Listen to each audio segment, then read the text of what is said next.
History is the key to unlocking the mysteries of a haunt. Join us on our journey as we get to the bottom of the truth and real history of these locations. You are watching Haunted History of the Paranormal. Thank you for tuning in to HHP. We are on location in Bartonsville, Illinois, getting ready to investigate the Pollak Tuberculosis Hospital inside Peoria State Hospital. We are going to be speaking with Sylvia and Chris all about the history and hauntings that lie within. We are in the men's death ward of the Peoria State Hospital with Chris Morris, and she's the local historian, and she does all the tours and everything here for the Pollak Hospital. All right, so tell us a bit of the history. Okay, the Peoria State Hospital actually opened in 1902. Its original name was the Illinois Asylum for the Incurably Insane. By 1905, Dr. Zeller changed the name to the Illinois Asylum for the Insane. He believed that no one was incurable. Dr. Zeller had all new plans for this institution. He wanted it to be something different. He wanted humane treatment of the patients. He wanted this to be a place where they found a village, a belonging, a hometown.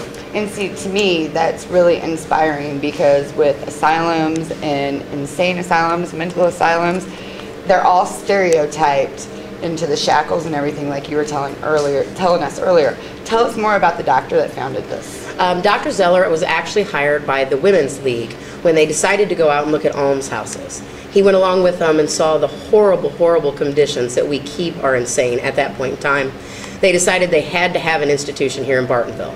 Now, when they decided they wanted this hilltop, a lot of people were against it. This bluff is absolutely beautiful and overlooks the Illinois River. So a lot of people didn't want a mental institution on this beautiful land. But Mrs. Barton, who happened to be married to Mr. Barton, the mayor of Bartonville, they decided that this is exactly what they wanted this farmland to go to, and nothing was going to stop her. And by 1902, we were completely built, and patients started to flood in from everywhere. These patients had been kept in almshouses where they were kept in just horrible conditions. They were literally kept in cages. Funded type of thing. Yes, everything up here was actually paid for by the state. The reason that they could do such nice buildings is the fact that the land was given to them. Right. That saved in cost. They also went around and, like the Women's League, took up collections and really did their best to make sure this was the best it possibly could be.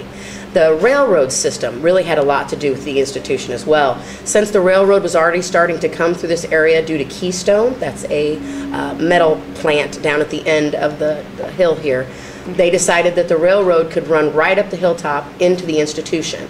That was a way easier way to bring in patients from other places in Illinois.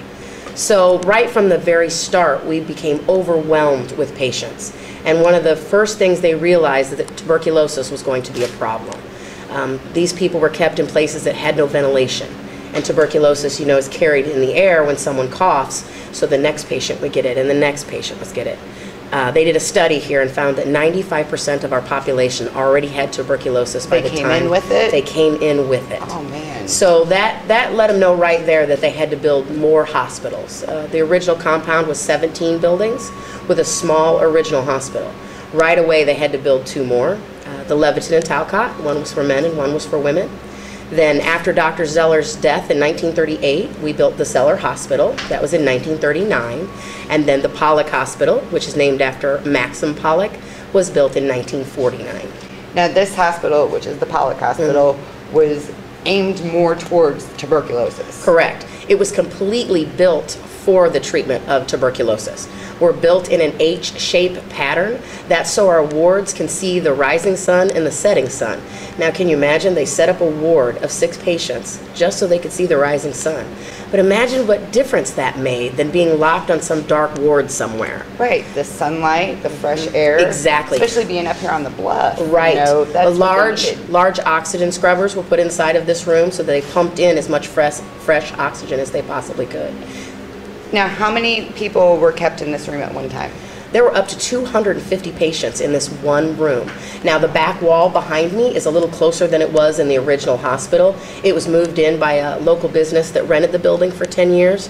But at first, we couldn't figure out why our male death ward was so full, and there weren't as many women and children on the other side. We had some, but not nearly as many as our men. And that's when we found out that the other tuberculosis hospitals in the area took women and children first. That left a lot of men without treatment.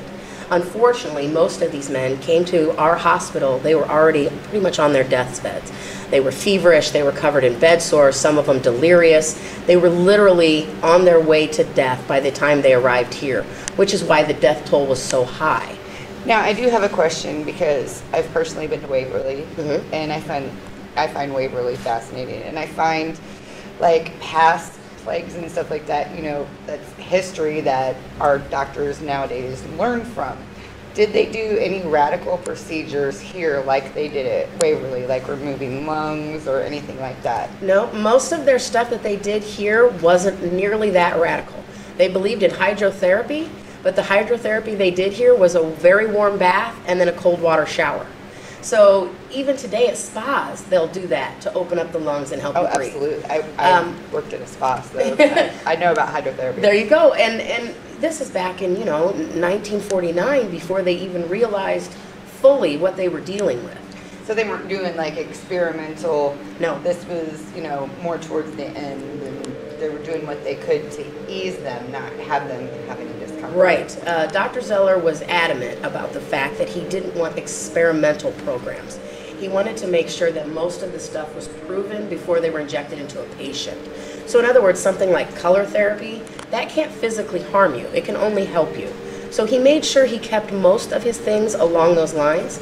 As a matter of fact, in the solarium that stood on this very spot was for male tuberculosis patients.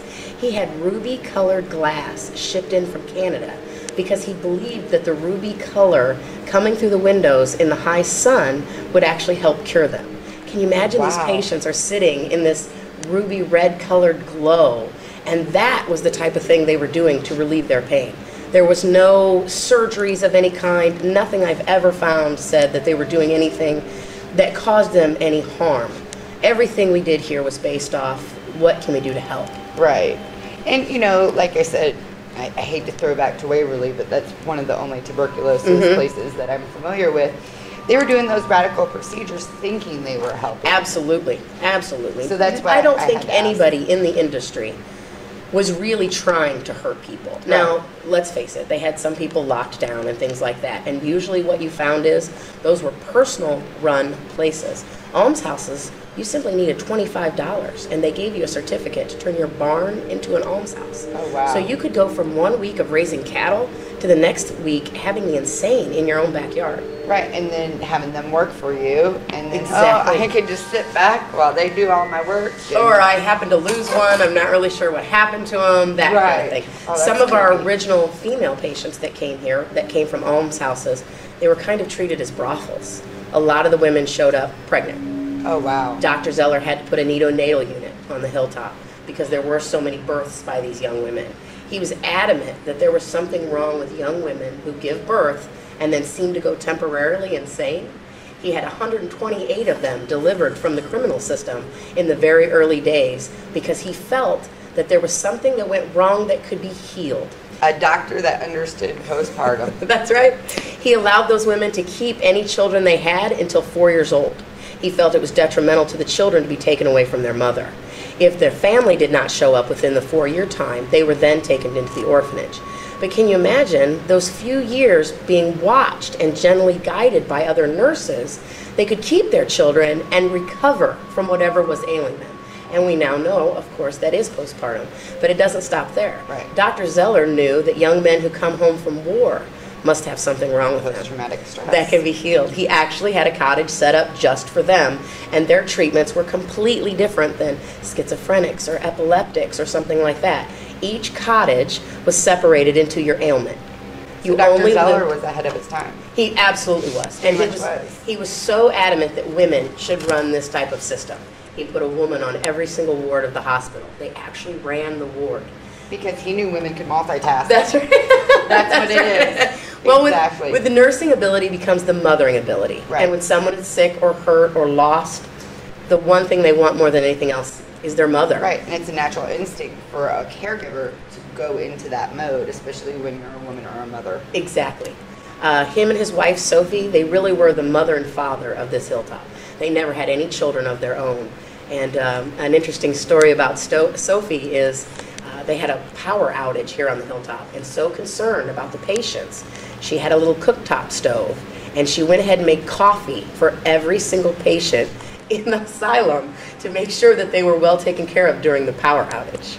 Oh, that is awesome. I love hearing these types of stories, especially about the good aspect of a state hospital. Right. Because you hear so many rumors and so Right. many, oh, this happened, and poor living conditions and disease and Right. all the most horrible things happen at asylum, but there was one good one. I can say there was one good one. There is one good one. So can you tell us what happened with when penicillin came into the picture and tuberculosis started to kind of just dwindle out? Now, when penicillin came into the picture, you're talking people that were inoculated before they got tuberculosis. Right. People forget that a lot of those people were already had some form of tuberculosis. Right. So even though the cures were coming, and I call them cures very lightly because 2.9 million people every year still die of tuberculosis. Wow. So those inoculations do mean a lot. In third world countries, they just don't have those. Right. But due to the fact that those were coming into play, it started to be more and more elderly that was here. And in the final few years of our institution, we did become an elderly home for women. Now down on the other end of the Pollak Hospital, we have a lot of instances with those women, which is completely different than what we have here with our tuberculosis men, due to the fact that we had so many men. There is one story of literally fathers laying next to sons. Can you imagine a ward literally filled with families breathing their last breaths, knowing that this was it for them? So it's good that the penicillin came into play when it did and everything that they had for it, but they forget about those people that had already contracted it. Right. So a lot of death for a lot more years than just when it came into play. But fortunately for all of us today, that Right. they discovered what they did. Absolutely. Now, when did the state hospital sort of shut down? The state hospital did a redo of the state hospital. They picked certain buildings that they wanted to redo. The Bowen building was one of the first ones they redid in 1963, but they went to other buildings and started to fix them up. Now this was a great thing because you want to improve these buildings that these people live in, their homes. But that got the Illinois government looking into the cost of our state hospital. We were #1 at curing patients, but we were also the most expensive state hospital. From there they started cutting our funding. We went from 1 nurse to every 2 patients to 1 nurse for every 20, 1 nurse to every 40, 1 nurse to every 60. At that point, there was neglect starting to take place. One woman cannot take care of that many patients. Even though the staff of the hospital, they picketed, they went to the governor's office, they did everything they could to keep the hospital open and bring back the staff it used to have. Once they cut the ability for the patients to work an 8-hour day, you have no more patients working, you have a very small staff. There was nothing they could do. By 1973, our hospital closed. The worst part is they went to nursing homes. And these places in 1973, they were not nice places. Some of our patients walked back to this hilltop asylum from as far away as St. Louis. Oh, wow. When they arrived here, they were found sitting on the steps of their cottages. And when approached by police officers, they would say, "Please don't take me anywhere. This is my home. This is where I want to be." But there was nothing they could do. There was nothing left here.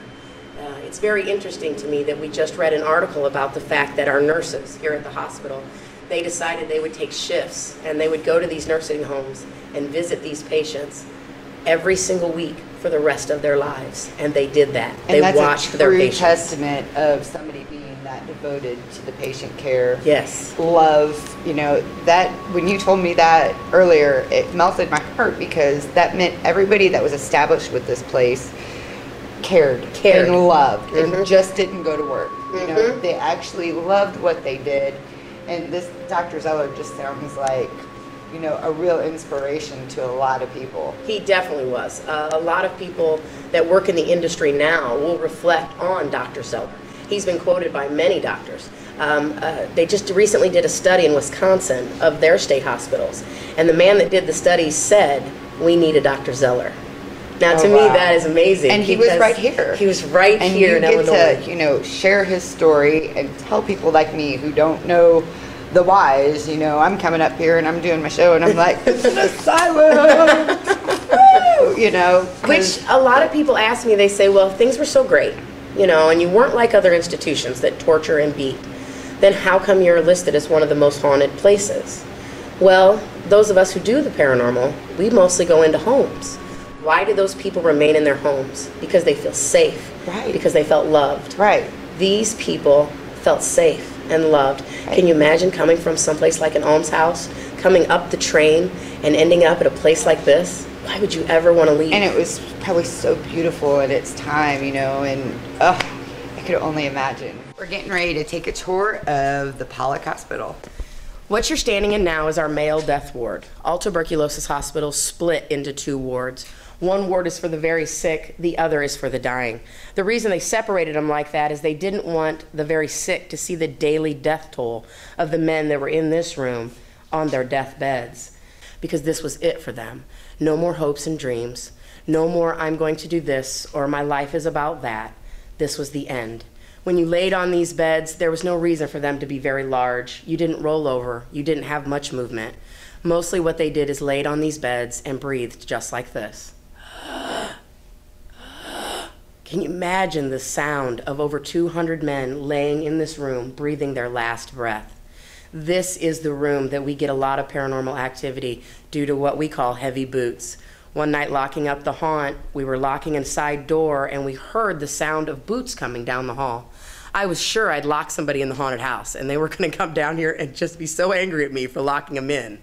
Well, as the boots got closer, I yelled down the hallway, "Give me a light." Well, Jeff was locking the door, he didn't hear me. "Give me light." He still didn't hear me. At this point, I screamed, "Give me the light!" I grabbed the flashlight, turned it on because these boots were on top of me at this point. I expected to see a 250-pound man standing in front of me. When the light came on, the boots disappeared. We checked the whole haunt. There was nobody here. That was our first instance with heavy boots. Since then, we've heard him regularly walk through this ward. Is he a patient, a doctor, a family member? We're not sure. We do know that he likes to walk around in this particular ward.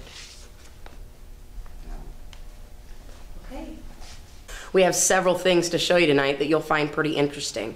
One of the things that we caught was during a documentary. We caught the image of a little girl in this very section. To those of us who had already been here for a while, we were very excited about this because we have an EVP of a little girl and someone else, and it was caught in this very section. So I'm going to let Jackie go ahead and play that for you. Is there anyone in here? Anyone in here?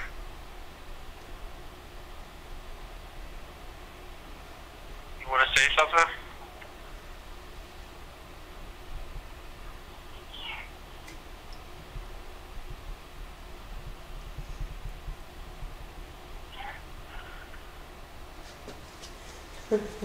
Now what we have heard after playing it over and over again, we hear a little girl say, "I'm here." Then you hear a grown man say, "Get back." Now we've had a lot of people say to us, "Well, if you were so kind up here, why would he have said that?" Well, you have to look at it this way. If you were a father and you were looking out amongst what we must look like to what they looked like in the 1940s and 50s, we're pretty scary. He simply was telling this young girl to get back. What you're standing in now is an oxygen therapy room. An oxygen tent was set up down this slight hallway here, and oxygen machines ran on this side of the room. There was a sink here and a chair placed on the other side. This is where they got some form of oxygen treatment, probably a pure oxygen setup.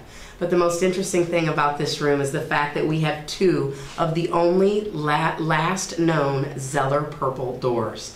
This light lavender color here is the color Dr. Zeller decided should be painted inside of tuberculosis hospitals to help cure their tuberculosis. Can you imagine what that looked like on our opening day, that we had green floors, yellow walls, and purple doors? What a funhouse effect that must have been. You are now standing in the female death ward of our tuberculosis hospital. We didn't have the number of deaths with women and children as some of the others did, due to the fact that they took on women and children first. We had an overwhelming amount of male patients. But we had something else here. In the late years of our hospital, we actually had elderly women. Most of them had lived their entire lives here at the hospital. And they actually were kind of fortunate they didn't get sent away to nursing homes, that they ended up being able to stay right here. In this section, we hear singing, we hear dancing, we hear all kinds of interesting things going on that we think must be caused by these ladies that spent their entire life here on the hilltop. In this section, where we have our, I don't know if you want me to say this on camera or not, but this is where our dirty girl is. We were on tour one night, and a young man started to ask us if they could touch private parts. Well, I let him know that they're a spirit and they can touch whatever they like. At that moment, his wife said, well, where do you think they're touching you? And he said, you're not going to believe this, but they're touching my private parts. So she took her EMF detector and she put it right in his private parts. And that sucker went up into the red like you would not believe. It just went absolutely crazy. She took it and she shattered around the room, and of course it did nothing. It went right back down to zero.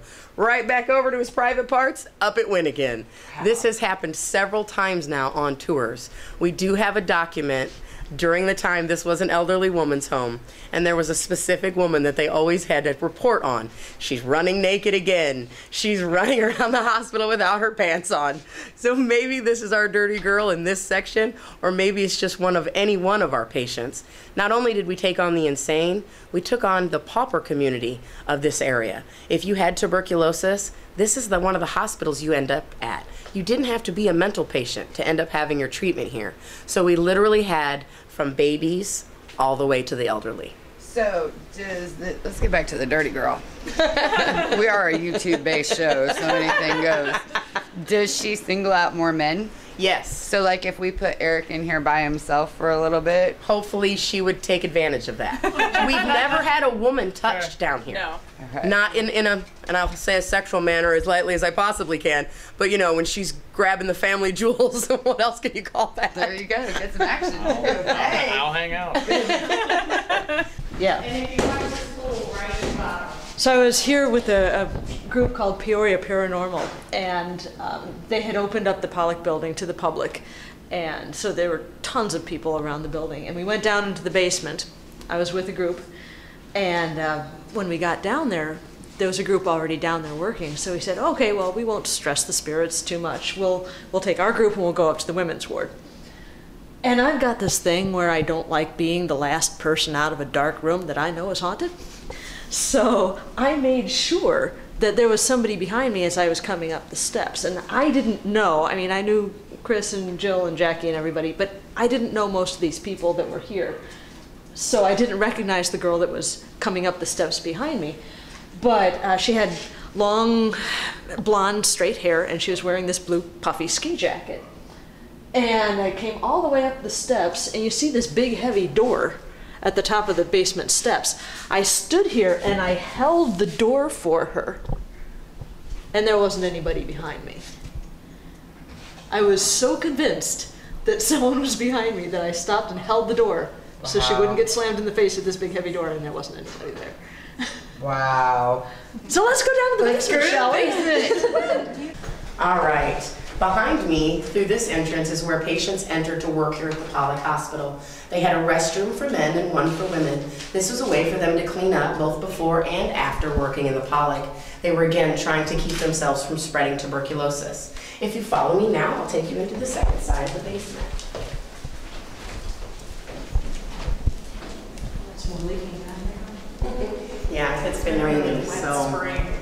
spring/summer. Okay. I don't know what season it is. The Peoria Sorry. The Peoria State Hospital was well known to use every single part of these buildings they possibly could. In the later years, when we were used as an old elderly's home, they used this very section to make prosthetics. Now, that means that they were having patients come in and get fitted for prosthetics in this very room. Now, that's interesting to us due to the fact that we've caught a shadow of a young girl in this particular room who seems to walk with a limp. Is she here because she got her first prosthetic right here? Is she happy that she could walk better once she got it?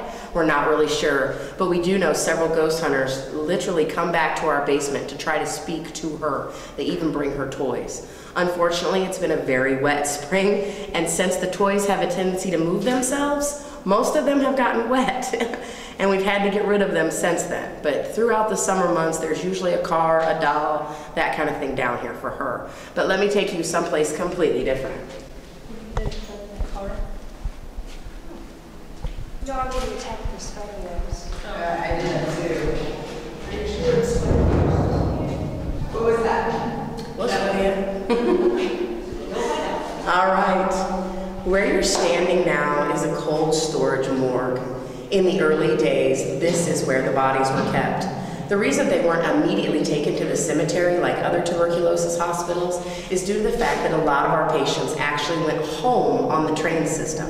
That meant they were buried in their family plots. So less than half of our patients are actually buried here on the hilltop. Most of them went home. But in this particular room, there would have been gurneys laid out, and bodies would have been tightly wrapped in white sheets. This is the moment when they would have realized that they were no longer inside of their bodies.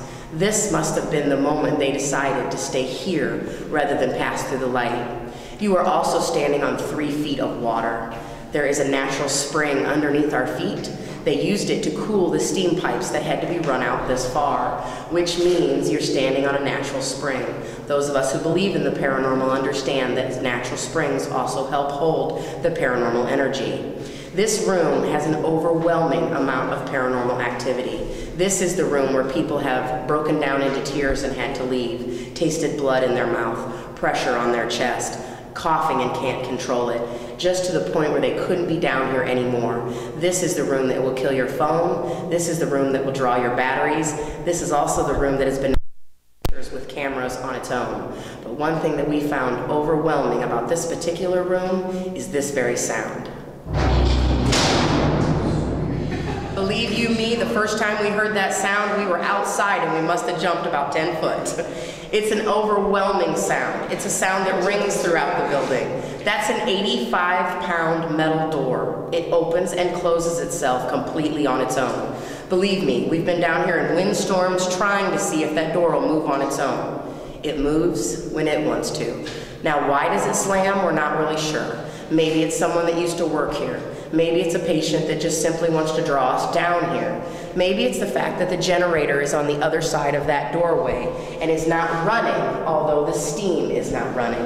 Whatever the reason is, that is a very interesting thing to have happen at night while you're very quiet on a paranormal hunt. Okay? When we come up the stairs, we're gonna have to stop for a minute and listen.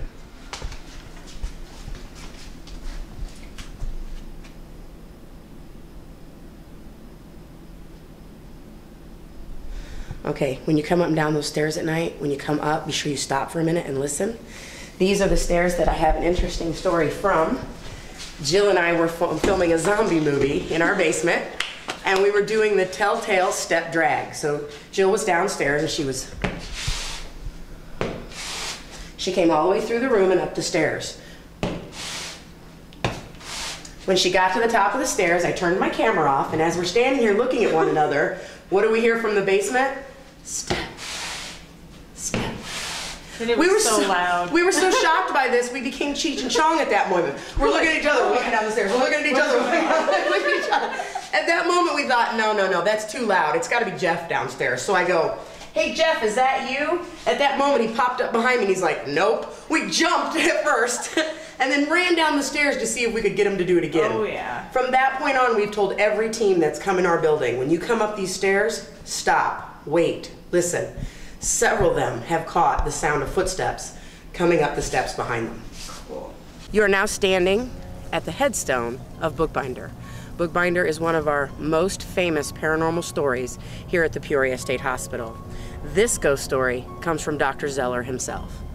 Dr. Zeller was here in 1902, but in 1905, a patient came here to the Peoria State Hospital from Chicago. He had gone insane while at work. His job was to bind books. When he arrived here, he was completely mute. He didn't speak a single word at any point in time. They decided that they would name him Manuel A. Bookbinder. Bookbinder was a strong enough man, so Dr. Zeller decided he would work here in the graveyard detail. What the graveyard men did is they came out and they dug the graves.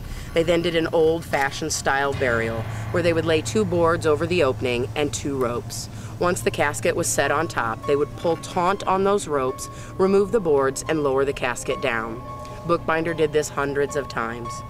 Then he would go to his favorite tree and he would wail, cry, moan, become hysterical over every single death of every patient that he dug a grave for. They were so enamored by this that some of the patients started to believe that they would not get into heaven if Bookbinder didn't wail for them. Bookbinder was only here for about 8 years. He himself died of tuberculosis. On the day that he was to be buried here in the cemetery, 250 nurses, doctors, patients, everyone here at the Hilltop came to see his final moments. When they decided it was time to lower him down into his grave, the 4 men tugged firmly at those ropes, and as they did, they fell to the ground. The casket jumped up off the ground and bounced back down again as if completely empty. At that moment, nurses began to scream, people began to run, they couldn't believe it. Over 200 yards away, they saw the image of Bookbinder, wailing and crying at his favorite tree. At that moment, Dr. Zeller decided, open that casket, and the gravediggers did just that. They popped open that lid. When they did, inside lay Bookbinder. The image at his tree disappeared. Dr. Zeller calmed the crowd and said, Bookbinder is just showing us all that he'll all remain here on the hilltop with us. But that's not the end of our story. The poor tree began to die. Right after Bookbinder was laid to rest, his favorite tree began to drop its leaves and die of unknown causes. Well, Dr. Zeller didn't want it to damage the headstones here in our cemetery, so he decided they would chop the tree down. When he sent out an axeman, that axeman took one whack at the tree. Bang! As soon as he did, what did he hear but the wail of Bookbinder?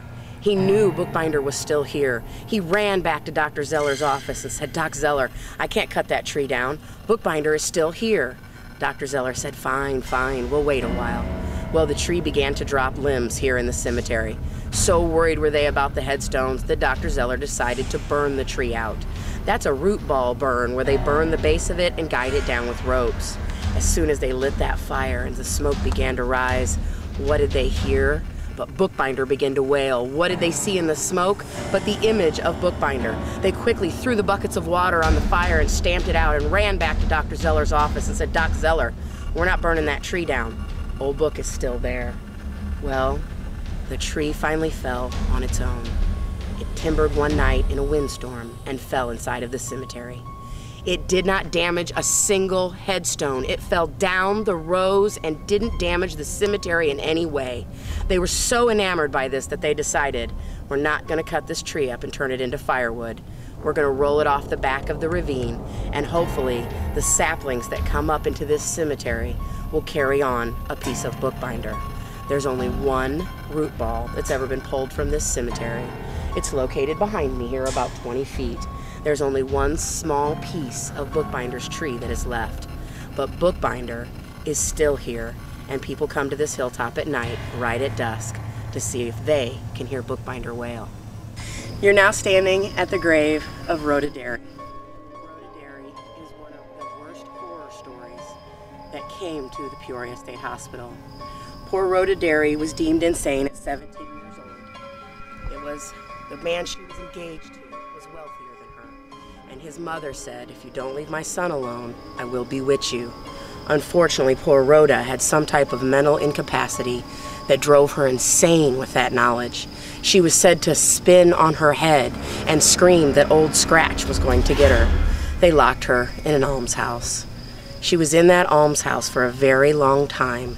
She was deemed combative right from the start, so they locked her in a Utica crib. A Utica crib looks like a baby's bed with a lid over the top.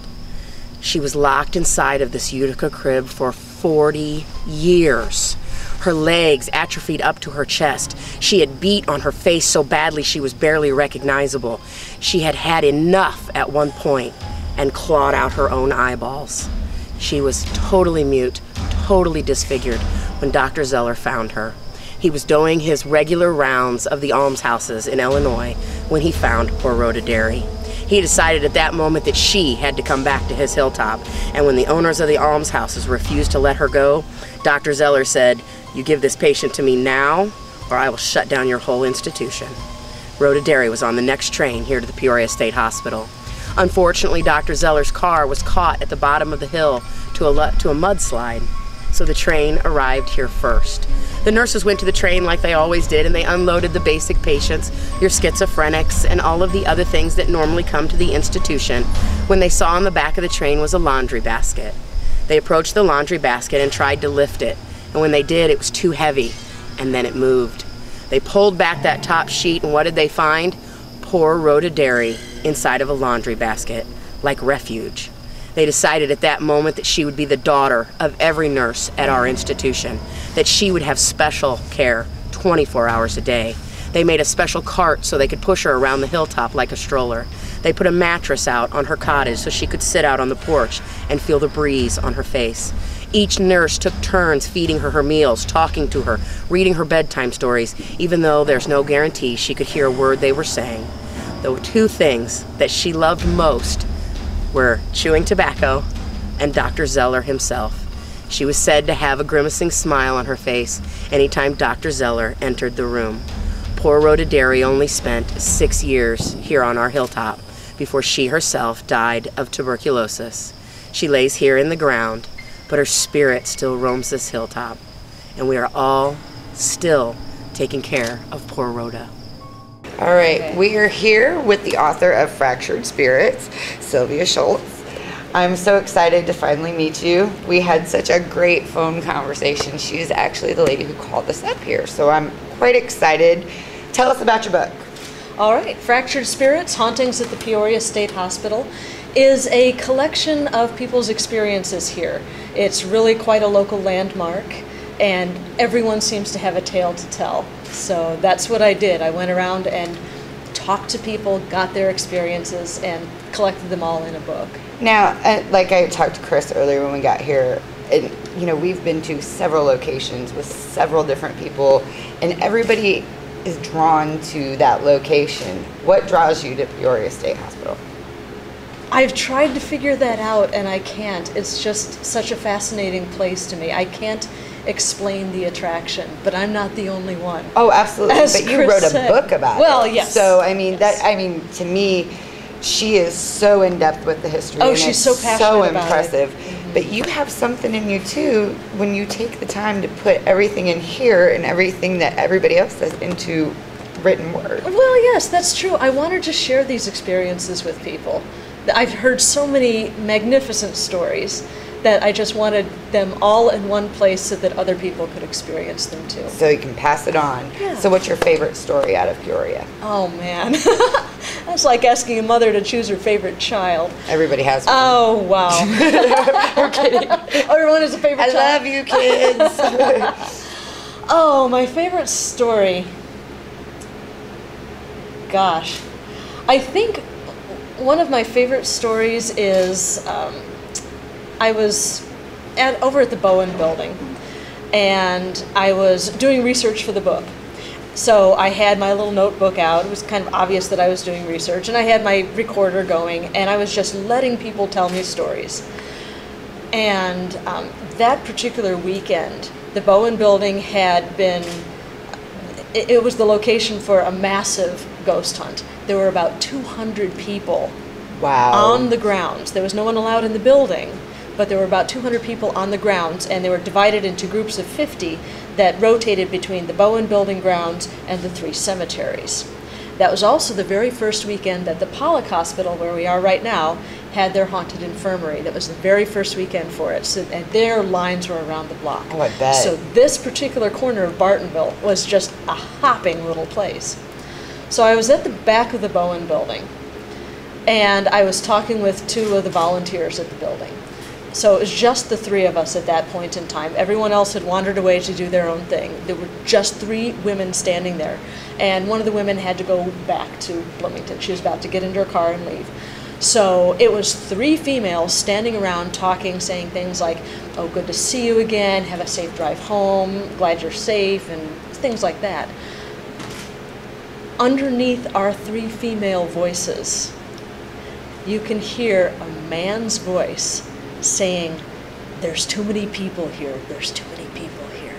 totally understand that. There's 200 people running around, and you got everybody coming into that for the haunted I felt attraction. so bad when I heard this because I could just picture some guy standing there in a hospital gown, just nervously wringing his hands. Because they're at a different, mental state. Right. I felt really bad. And then a couple years later, actually, I talked to a sensitive who was at the Bowen building taking pictures. She was from out of town. She was from LA. Oh, wow. Yeah. So she just was drawn to this building, as so many other people are, and she was taking photographs. That's what she does, as a photographer. And she was sensitive enough to pick up on this guy that was standing there. Oh, really? Really. It was the same one? I think it was the same one. From her description and from the way his attitude was, right. I think it was the same fellow. Because he told her to go away. He said, this isn't a place for you. And it was beastly hot. It was July when I talked to her and met her. And she went away for a while, had lunch or something, and then came back to do more photography. And she ran into the spirit again. Oh, wow. And he said, didn't I tell you to leave earlier? So there's intellectual spirits here? Yes. That's Yes, just the really hauntings neat. at this place are just astounding. There are intelligent spirits here. Very intelligent spirits here. They will react to you. Oh, They wow. will respond to you. Now, get do they to know touch? you. Do They do touch. What do we have to look forward to Okay, today? that is one of the most fascinating things about hauntings at the Peoria State Hospital. Every single one of your senses can be involved. Okay, good. People have been touched. There is a very specific touch that you can feel when you're wandering the halls of one of these buildings. When the hospital was a going concern, there were nurses around, of course. Chris said there was one nurse for every 2 patients. Right. If a patient wandered off into a part of the building they really weren't supposed to be, the nurse would gently take their elbow Right, and and try to guide lead them back. Yep. Right. And if they didn't respond to that touch, well, then the nurse would just put her hand on the patient's shoulder and lead them gently away. You can feel that sometimes. So we've got nurses Yes. that are still here Yes. in death, guiding If the you're patients. if you're somewhere they don't think you're supposed to be, Right. you might feel a touch on your elbow, and then if you don't respond to that, you might feel a touch on your shoulder, just saying, just move along. People have been touched. I've had someone held my hand in the basement of this building. Oh, wow. Yes, that was really incredible. People, they see shadow people. People have seen full body apparitions. Now, do they see hear them on the things. grounds too, as Yes. well? Okay. Yes, absolutely. There have been shadows seen in the cemeteries. You can hear whispers in the cemeteries. I mean, you hear things. You hear footsteps in this building. Lots of footsteps in this building. There are some fun stories about that in the book as well. The sense of taste comes into play. No, I Yes. taste a lot of stuff. Well, I've had that experience. You at might different be places. in for a shock this evening when you investigate, because tuberculosis causes lesions in the lungs, and when you cough, those lesions rupture, and your lungs fill with blood, and you end up drowning in your own blood. And So that bitter, that coppery. coppery metallic taste, you can taste that in your mouth. I actually had that experience. I don't mean to wander off, but That's okay. we were in St. Augustine, Florida, and I was with my sister, and they have that fort down there. Mm-hmm. I couldn't see it where we were going. I mean, we were driving, I couldn't see it, and I'm like, man, I've got this copper taste in my mouth. And my brother-in-law, oh my gosh, he just makes fun of me for everything. He's like, Bobby's got a copper taste, Yeah, just my completely husband does the making same fun of thing. me. And it wouldn't go away. And then we went around this corner, and this fort was there. Well, come to find out, when we talked to some tour guides, they did execution-style killings where they would shoot from the back of the head, and they would get that metallic, from Sure. the bullet and stuff like that. He thought I was nuts, and I'm like, oh, I told you so. You better watch this, Ashley. Anyway, sorry to trail off on That's that. okay. So Actually, we got we have people seeing things, people being touched, people tasting blood, and sometimes the taste of blood is so strong that people have to go outside and be sick in the grass. It's okay. really strong. Maybe it's a so good thing we didn't be eat before we warned. came. The sense of smell is involved as well. I was talking with an investigator who was sitting in this room in the men's death ward, and they were doing an EVP session, and all of a sudden, everyone on her team started smelling the same thing. And she said it smelled like this weird mixture of cinnamon and mostly pine. She said it smelled like Christmas. Okay. And in herbal medicine, white pine is one of the best chest decongestants. It helps open up the lungs. It does, yes. And also in the treatment of tuberculosis, they use balsam liniment. So I have Which is no more of a doubt. cinnamon type of. Yeah. I like I said, I practice in massage therapy and aromatherapy. So you know all about that. And we do. It's a deep forest therapy, and it's good for upper respiratory. You just put it in an inhalation bowl, and I always tell my clients it smells like Christmas. Yeah. There you go. That's exactly cool. it. Well, let's touch a little bit more on the book for you. I have another cool story. Okay, I want to hear it. Okay. You love asked me cool about stories. you asked me about favorite stories, and one of the favorite stories that I have. I have a business partner in the publishing company, and he is a sensitive. And he lives north of us by about an hour and a half, but he came down to visit, and he wanted to do a couple of library visits. So the plan was for him to come to my library, meet my director and whatnot, donate some books, and then go around to several area libraries, and then meet me back at the library where I work, and we go have lunch. So I gave him detailed directions to the Pekin Library, the Alpha Park Library here in Bartonville, Creve Coeur, and then end up back in East Peoria where I work. Because he's kind of directionally challenged, so I had to make the directions really Most guys are. really Sorry, Eric. definite. So I had him driving. I had him go to Pekin first, then I sent him to Alpha Park Library in Bartonville. And I said, you're going to drive up this hill, you're going to see a great big stone building on your right, put your guards up. I'm not kidding about this, because I know he's sensitive, I know how he can get, I know how receptive he can be.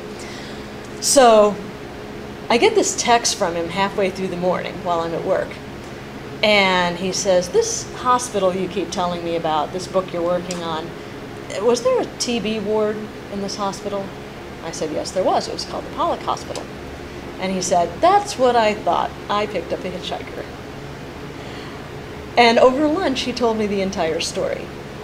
So he's driving up the hill, just minding his own business. And all of a sudden, he becomes aware that someone is sitting in the passenger seat of his pickup truck. Oh, wow. Oh, how cool. Yes, as he passes... Well, that's not cool when you're as driving. he passes the bone... Yeah, it would really freak me out if I was driving. Fortunately, I'm about as sensitive as one of these beds here, so I would not notice if somebody was sitting next to me. Perhaps it's happened, I don't know. But, so David becomes aware of somebody sitting in the seat next to him. And he said it was a big guy. You could tell he'd been a big guy in life, but then he'd gotten sick later in life. He had big, calloused hands like a working man, but he looked kind of like he'd been ill. And David started feeling a tightness in his chest. So that's why he guessed TB. And he said, hello, my name's David. What's your name? And the spirit said, I'm George. And David said, okay, what's wrong with you? And George said, well, I've got TB. And David said, okay, you're not coming home with me, are you? And George said, no, this is my home. This is where I belong. This is my home. And David said, okay, then what are you doing in my truck? And George said, well, I don't get out much. He just wanted to go for a ride. Right. So he rode in the truck with David all the way to the Alpha Park Library, which is on the other side of town. And technically, the building where the Alpha Park Library is on the grounds of the asylum. So George wasn't going off of the grounds without a pass or anything. He was well within his rights to go there. And David did his library visit, and he said he felt kind of weird because he kept looking over his shoulder, making sure he wasn't going to walk out of the building and leave George behind. Oh. But at least he was carrying. Right. And he got done, and he left the building, and George rode with him all the way down the hill. And at the bottom of the hill, George said, well, thanks for putting up with me, and vanished. Wow. Wow. Could you imagine? David said that was the most pleasant, well-behaved spirit he has ever come across. And he's been an investigator for longer than I have.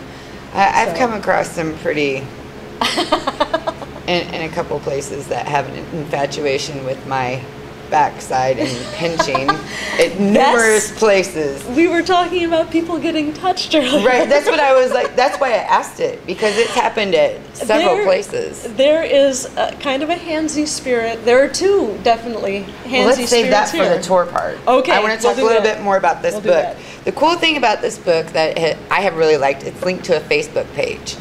It's linked to a Facebook page. And here, where we have this little ghost, I don't know if you could see it. All right, tell us about this little ghost at the bottom of the pages. Okay, when you see that little cartoon ghosty icon, I have set up a fan page on Facebook for Fractured Spirits. Just go to Facebook, type in Fractured Spirits, it'll come right up.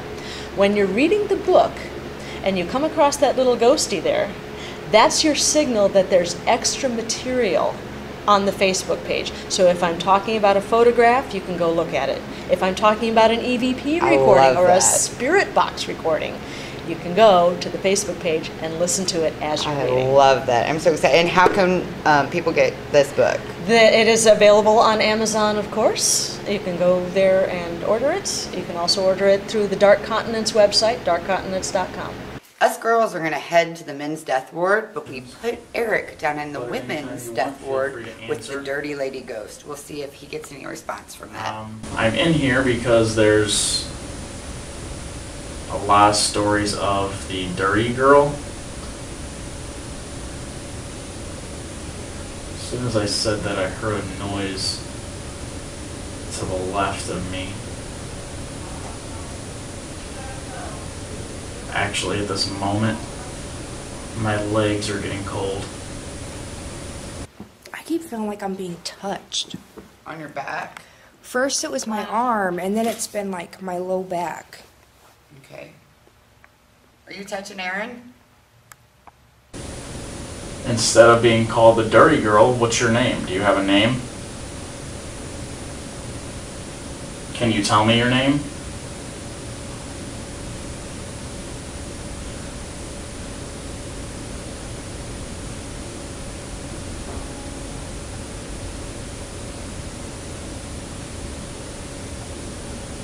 How old are you?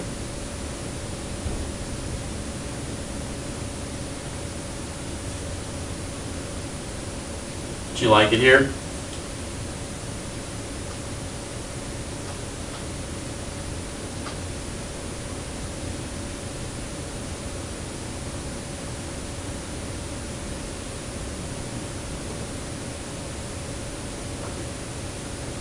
Keep hearing a lot of little noises off to my left.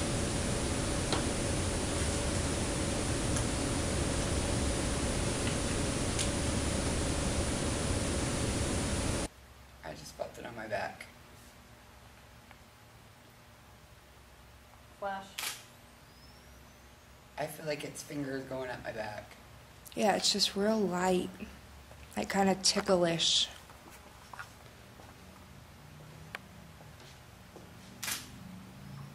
Like right here.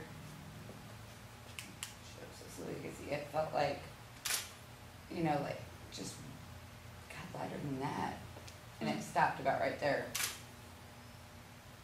I'd still like to know why they call you the dirty girl. I know it probably...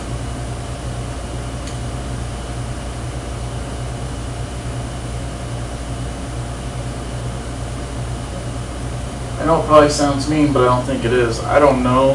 Hopefully the camera picked up something if there was something. But there's a light from the camera. I've got my flashlight off and I can see the light from the camera.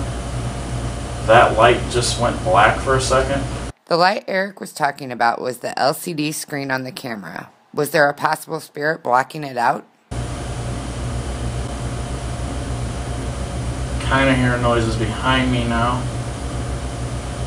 which I don't necessarily like. I would rather you come in front of me so I can talk to you. Can you tell us your name? Or maybe where you're from? Is that one of you shifting on the beds?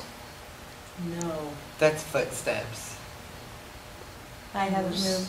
just about to ask you guys if you felt the energy level just rise Yeah. all of a sudden. Both of my arms are tingling. My head's tingling, like that chemical burn feeling. I feel it up my spine. Thank you very much for coming to sit The with us. temperature dropped a little bit. It's too. getting closer Yes. to us.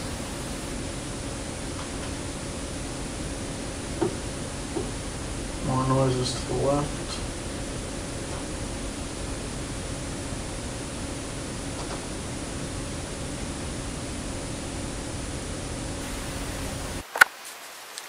Alright, we're in the hallway by the piano where the little girl.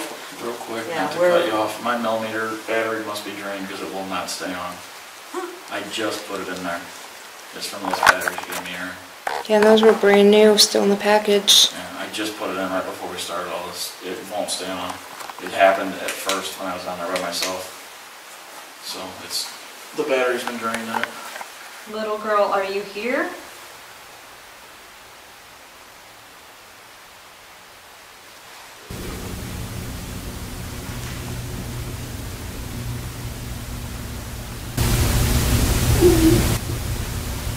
What was that? What was that?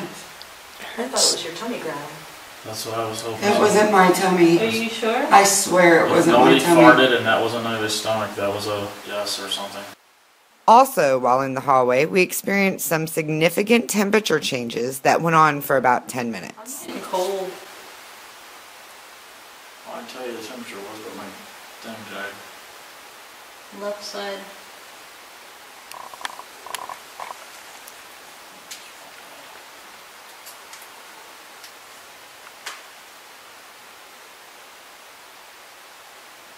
Seriously, is there a breeze coming from somewhere? Gosh, there's nothing coming from over I'm here. blocking you. There's no cold air coming from either direction by me. And that room nearby, I don't think had I windows. feel really, my head It's feels moving really now. like heavy on my neck. It's in front of me now.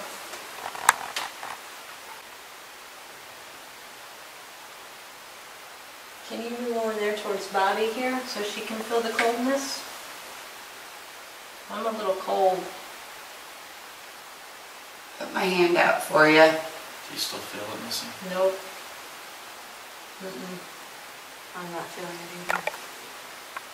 It's I'm like Bobby. an instant thing. Can you come by one of us again? Any one of us?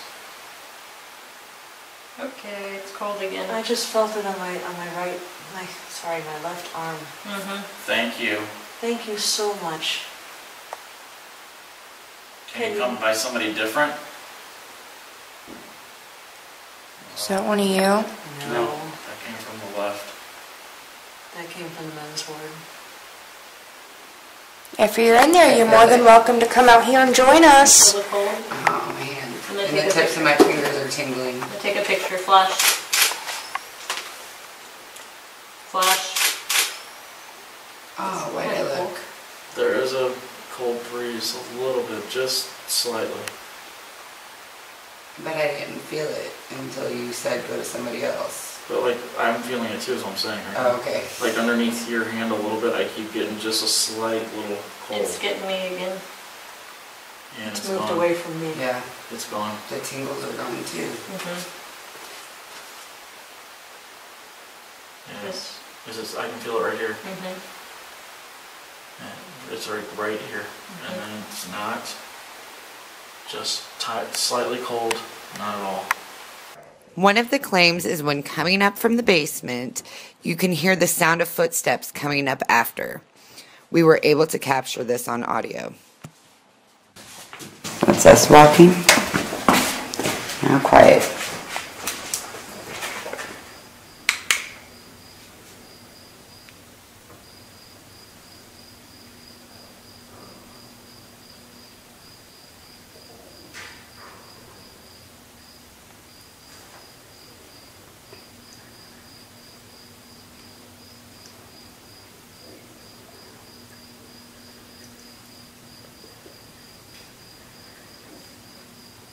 Footsteps. Our trip to Bartonsville was a very informative trip, not just of the history, but of the town that once was. It is an amazing location, and I look forward to going again soon. Till next time, happy hunting.